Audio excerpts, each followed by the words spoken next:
Today we're doing 3 apple recipes that are going to be perfect for the end of summer, start of fall, start of apple season, which is my favorite time of year. I love apples, and all these recipes are going to be on the blog in the description box down below. So we're going to make a protein apple pie yogurt bowl. This has 24 grams of plant protein. So we're going to take 1 apple of choice. I'm using a Honeycrisp. You can use whatever you like. And then I'm going to just chop it up into small pieces. So I start by slicing it, and then I just find it makes it easier to chop that way. I choose not to peel it. You can peel it if you like. I don't mind the peel in this situation, so I leave the skin on, and it's one less step. So then I'm going to put this into a little pan, and then we're going to cook these apples, and they're going to be so delicious. I love cooked apples so much. So I have a little bit of vegan butter. This was literally 3 grams. It's like half of a teaspoon. Then we're going to go in with some cinnamon and some nutmeg and a little bit of vanilla extract and agave, which is optional for extra sweetness.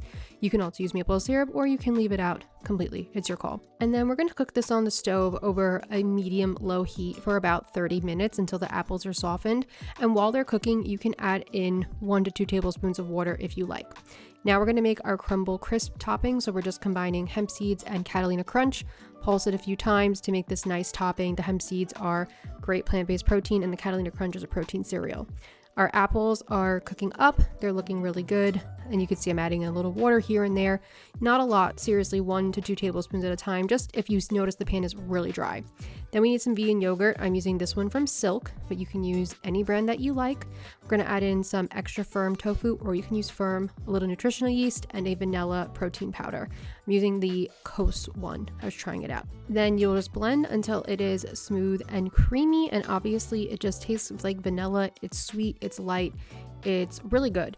And you can add in some vanilla extract if you want, or a little extra agave or maple syrup. You can also add in something fun like PB2 or something if you want to give this like a peanut butter flavor. There's a lot of ways to customize this recipe. So I'm just going to blend it up nice and smooth. This is what it looks like right now. Our apples are done cooking. They are nice and soft. They still have a little bit of bite to them, but they're softer and they're good to go. You can either put this in a jar or a bowl. I did a jar because I just felt like it looks prettier. I don't know. So I put the apples on the bottom of the jar and I pushed them down. Then I did the yogurt layer, and then I'm going to go in finally with that little crisp crumble topping that we made, some ground cinnamon on top, and this goes to chill in the fridge for at least 2 hours, and it'll help it to thicken. And there we go. This is great for breakfast, great for dessert, great for a snack. It's easy to make ahead and meal prep, and it's really awesome. I love a good sheet pan meal, especially in the fall. So this one is delicious. We're going to start by taking an apple, and we're just going to cut it into wedges. Again, I'm using Honeycrisp here, but you can use any apple that you like. And I didn't peel it. If you want to peel it, you can, but I felt for this dish, we should definitely keep the peel on. So you want these nice big wedges. Then we are going to cut up a sweet potato. I felt that the sweet potato and the apple would go really well together, and sweet potato is just such an autumnal vegetable to me. So I'm just making big rounds of it, and it's really, I don't know, they were just so good. If you want to use a regular potato, you definitely can. If you'd rather use like a Yukon Gold or a russet or something, it would also work well. Then I had some Brussels sprouts, which again, they're just so autumnal to me. So I had to put them in here. So I'm just going to quarter them. I'm going to cut their little bottoms off, and then I'll quarter them and make these thinner slices. They'll cook a lot faster. Try to keep everything about the same width, or if you know something takes longer to cook like potatoes, cook it a little thinner so that way everything kind of cooks around the same time. And then I cut up a shallot because again, I just feel like a shallot feels very fall. Feels very nice. So I just made slices. Then I put the Brussels sprouts and the shallot together. I did a little bit of oil, and we're doing garlic powder, onion powder, salt on top of here for seasonings and flavor. Just mix everything around, coat it well. And I like to put the savory things with the savory stuff, and then the sweet stuff with the sweet stuff.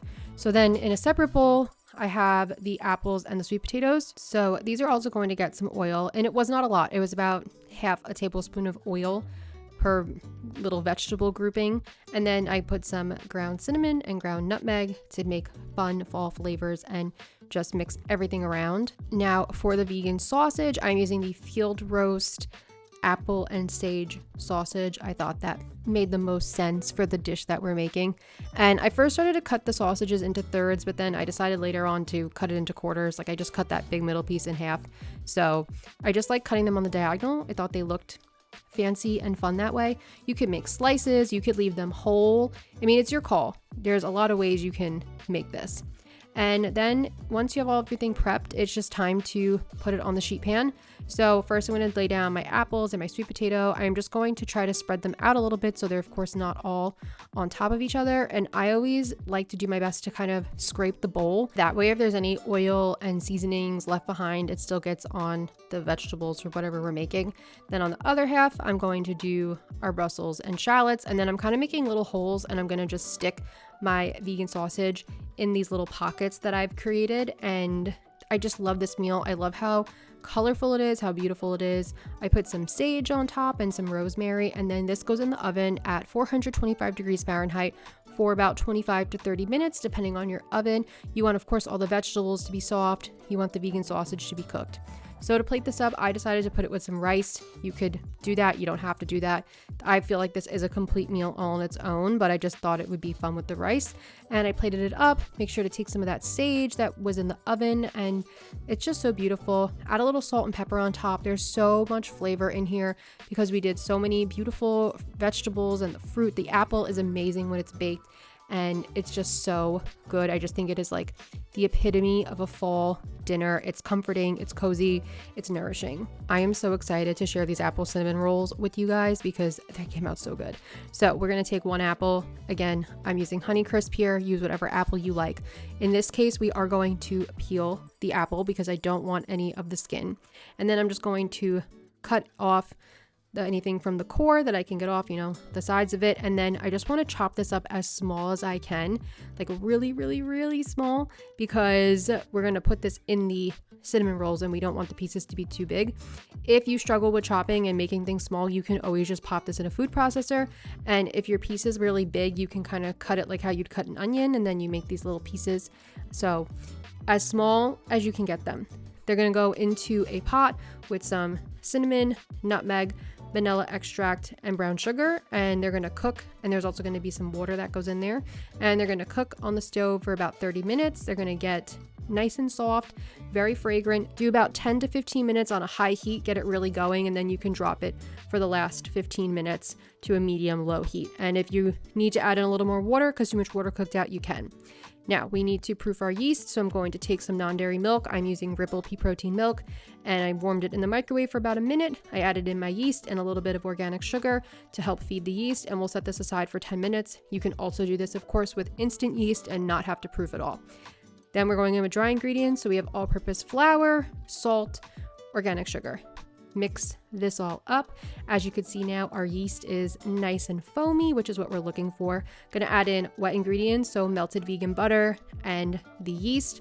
I'm using Country Crock olive oil plant butter for this recipe, and I'm just going to first mix this up with my spatula till it forms a shaggy dough. And then I personally like to knead as much as I can in my bowl, that way I don't make a mess everywhere. But you can also do this with a stand mixer, and once I can't do it anymore really in the bowl, I need to get it on the board, I will. And then we're just going to knead this for about 3 to 5 minutes. It shouldn't be too much kneading, just until it forms a nice smooth ball, and just work it and move it around and it'll get there. But like I said, you can also definitely do this in a stand mixer if you like. Let the dough rest for about 5 minutes, and then we are ready to start rolling things out. So I'm just going to lightly flour my surface just because I don't want anything to stick, flour my rolling pin, and then we will just start to roll out our dough.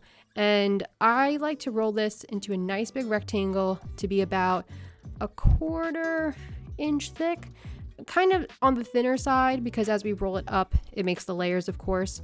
So just give it a good roll, and as I roll, I pick it up and I move it so that way I can tell if it's sticking anywhere and I need to add more flour. So that's the best way I find to do it. Plus you get an even roll, it helps you make the shape of the dough better. Then we're going to spread out some softened vegan butter on here, and I just do this with the back of a spoon. I let this sit out for about 15 minutes in the kitchen, and it kind of comes to room temperature pretty quickly. The Country Crock one is on the softer side, so it works better for this. Then we're going to go in with brown sugar, some cinnamon, and of course our cooked apples. I actually toyed around with the idea first of just doing apple butter in here, but I'm glad that I did the cooked apples because they added in some nice texture and they were really yummy. Now comes the fun part of rolling this all up, and just be patient with it, just roll it up.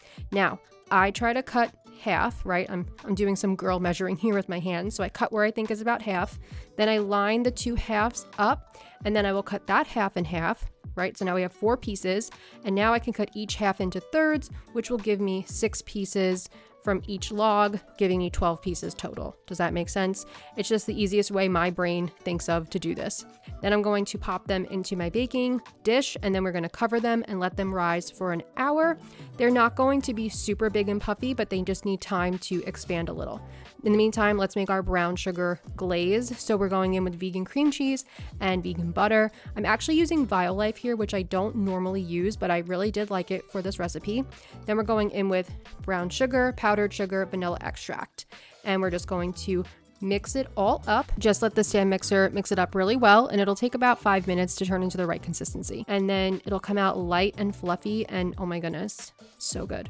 Okay, now we can bake these. Oven 350 degrees Fahrenheit for around 30 to 35 minutes, depending on your oven, coming out golden brown. I mean, how beautiful are those? Like, are you kidding me with this? Are you kidding me right now? I was so happy. And I also need you guys to know that I woke up at like 6 a.m. to start filming this recipe. So by the time these were done, I was just so happy they were done. And I was so happy that they were beautiful. And then we can put that glaze on there after they've cooled for like 30 minutes. If you put them on right out of the oven, they're just going to really be way too hot. They were still warm. It still is melty. It still is gooey. It still is beautiful. And yeah, so I hope you guys enjoyed these recipes. I hope you're excited for more fall recipes. Thank you for watching. Thank you for being here, and I'll see you soon with more videos. Bye.